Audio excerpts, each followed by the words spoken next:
We have some huge news and a major update regarding Tommy Robinson, one that could have serious implications for his legal battles and his treatment behind bars.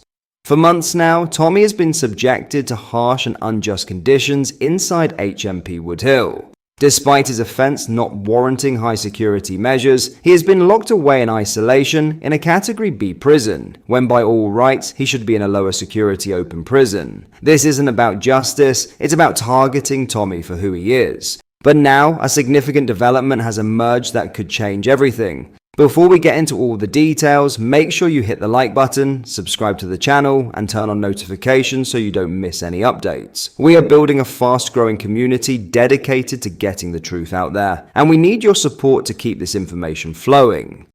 Just a quick one to say we have new Liber t-shirts available on our website. You can check the link in the description or go to BritishStand.com.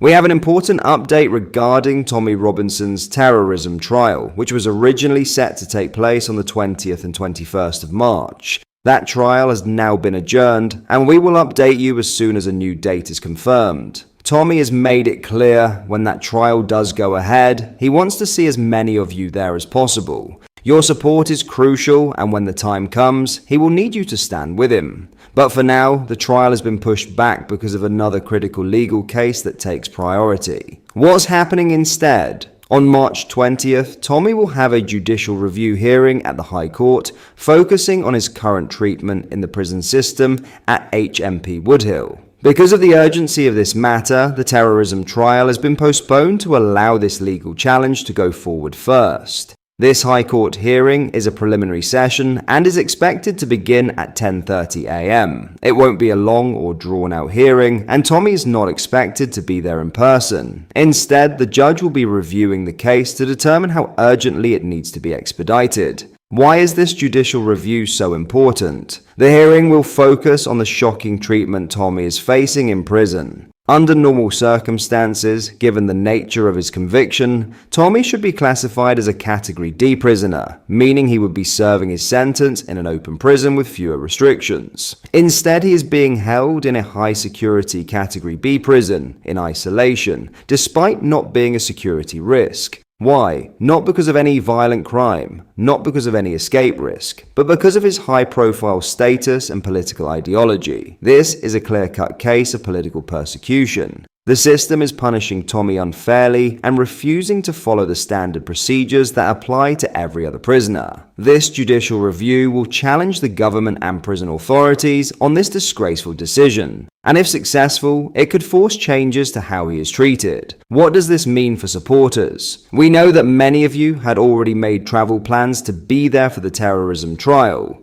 If you have booked hotels or made arrangements, you are welcome to attend the High Court hearing instead. However, we must stress one important thing. If you do attend, please remain peaceful. This is a legal battle and it must be fought inside the courtroom. Any disruption could be used against Tommy, so it is vital that things remain calm and orderly. That being said, Tommy wants to make one thing very clear. His terrorism trial is the key moment. That is when he needs the most support possible. When the new trial date is set, we will let you know, and we hope to see as many of you there as possible. Stay updated and stay strong. As always, Tommy's team will keep you updated on any developments. This is a critical time, and the fight is far from over. Thank you for standing with Tommy, for staying informed, and for continuing to spread the truth. We will be back soon with more updates. Until then, stay strong and stay ready. In more news, Chancellor Rachel Reeves has been warned that people will die if the Labour government proceed with cutting disability benefits for Britons. Reeves has insisted the government must get a grip on Britain's welfare system, claiming that it is broken and not working for anyone. Ministers hope to reduce the number of working age benefit claimants and encourage them into work as part of plans to grow the economy. However, Prime Minister Sir Keir Starmer and Secretary of State for Work and Pensions Liz Liz Kendall are reportedly preparing to backtrack on cutting disabled people's payments. Discussing Reeves's latest move, Curtis Daly, founder of Turn Left Media, hit out at the Chancellor and declared that Labour are going after the most vulnerable and poorest in society. Daly explained, "It's 45 years of the same policies, which is going after benefit claimants, going after the disabled. It's always about going after the most vulnerable and poorest in society. We never decide to go after the corporations who don't pay taxes. We always go after the poorest. And the Labour Party say, vote for us for change. There is no change." In a direct warning to Rachel Reeves, Daly cautioned that the Chancellor's current policies will mean people will die as a result. He fumed. "They have no principles. I don't know if Rachel is watching right now, and I hope she is, because I want to address Rachel directly. I think what you're proposing is absolutely disgusting. It's sickening. 330,000 people were killed due to George Osborne's austerity, and you're continuing the same line. I'm telling you this right now, if you continue this, it's very possible that people will die. Offering a solution to the government's struggle with the ever-expanding welfare system, that Labour must ensure good quality paying jobs to help get Britons off of benefits." Dowley explained, "We first need good quality paying jobs to get people off of benefits. But at the same time, you can't expect weakening unions, the fact that bosses can pay people whatever they want. They are watering down workers' rights. At the moment, we have a situation where union density is at its lowest point. The corporations and the billionaire class are as rich as they've ever been. And then for a government to say, what we're going to do is we're going to cut personal independent payments, which was assessed that there was a 0% fraud rate, we're not tackling the real problems." Concluding his argument, Daly called for a patriotic economy that doesn't go after the very poorest and instead targets the billionaire class. "I want a patriotic economy where people pay their taxes to have world-class public services instead of going after the very poorest. The problem is inequality from the very richest. I'm not talking about people that have done well. I'm talking about the billionaire class who get away with everything, and the Labour Party are doing the exact same thing as the Conservatives and blaming the very poor."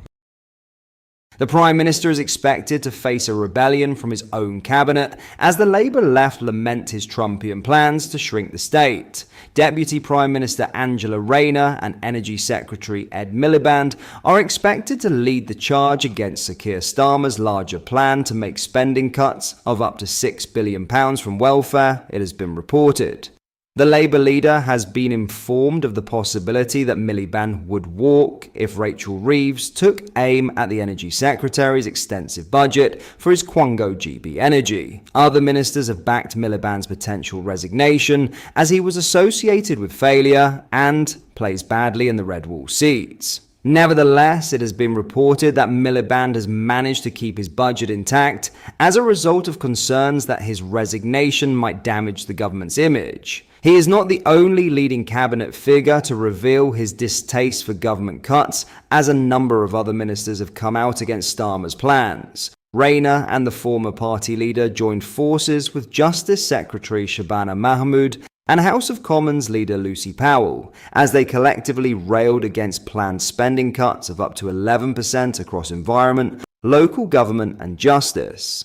A cabinet close to the PM said that Starmer had been emboldened by President Trump's reforms of his federal government as the Republican searches to streamline his workforce, overseen by tech tycoon Elon Musk. You won't see Keir appearing on stage with a chainsaw like Musk did, the source told the Daily Mail. But there is no doubt that we feel emboldened by the pace and extent of change in Washington. Last week, Keir Starmer announced that he was going to axe NHS England, which is run by around 14,000 staff. Now, Works and Pensions Secretary Liz Kendall is set to reveal possibly mammoth cuts to welfare spending this week, as ministers have planned to make it more challenging for individuals to qualify for personal independence payments.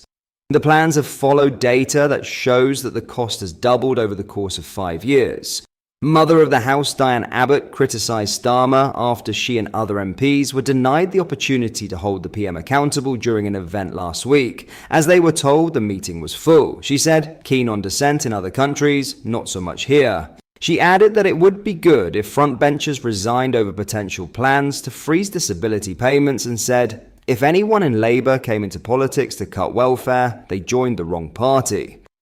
What are your thoughts on what we discussed in today's video? Let me know down in the comment section below.